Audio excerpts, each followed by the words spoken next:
السلام علیکم دوستوں، کیسے ہیں؟ امید کرتا ہوں سب ٹھیک ٹھاک ہوں گے۔ میں ہوں محمد علی، آپ دیکھ رہے ہیں اسلام کی باتیں۔ آج ہم بات کریں گے توکل کا راستہ۔ جانتے ہو اللہ پر توکل کے بعد ہونے والے معجزے حقیقتیں ہوتے ہیں، معجزے لازمی وقوع پذیر ہوتے ہیں۔ جب تم مسلسل آسانی کی دعا مانگتے ہو، تمہیں کیا لگتا ہے کہ اللہ جواب نہیں دیتا؟ ارے جب تم دعا مانگتے ہو، اللہ تب کہیں کسی کے دل کو نرم کر رہا ہوتا ہے، کہیں کسی کے ذہن میں کوئی خیال ڈال رہا ہوتا ہے، غرض تمہارے لیے اسباب بنا رہے ہوتے ہیں، اور تمہیں لگتا ہے کہ تمہاری دعائیں رائگاں جا رہی ہیں۔ فرق بس اتنا ہے کہ اللہ جو تمہارے لیے کرتا ہے وہ تمہیں نظر نہیں آتا۔ اگر نظر آنے لگے یا تمہیں کسی طرح اللہ کے منصوبے کا علم ہو جائے تو تم ایمان کیسے رکھو گے اپنے رب کی ذات پر؟ تو یہ ایمان کیسا ہوگا؟ تو یہ آزمائشیں کیسی ہوں گی؟ بس توکل کی راہ پر چلتے رہو، کیونکہ یہ راہ بہت خوبصورت ہے، کیونکہ اس میں تمہارے ساتھ تمہارا رب ہے۔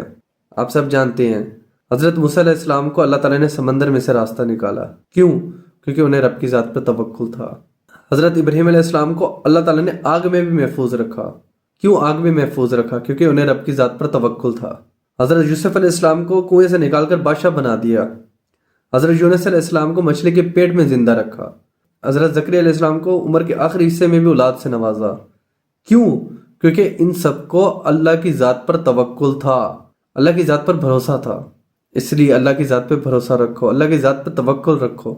توکل اس قدر ہونا چاہیے کہ اگر آپ کو راستہ نظر نہیں آ رہا تو آپ کو اپنے رب کی ذات پر توکل ہو کہ اللہ تعالیٰ راستہ بنانے والے ہیں، تو یقیناً دیکھنا کہ اللہ تعالیٰ وہاں سے بھی راستہ نکالیں گے جہاں سے آپ کا وہم و گمان بھی نہیں ہوگا۔ بس اللہ تعالیٰ کی ذات پر توکل ہونا چاہیے، اللہ تعالیٰ کی ذات پر بھروسہ ہونا چاہیے۔ اللہ تعالیٰ ہمیں عمل کرنے کی توفیق عطا فرمائے۔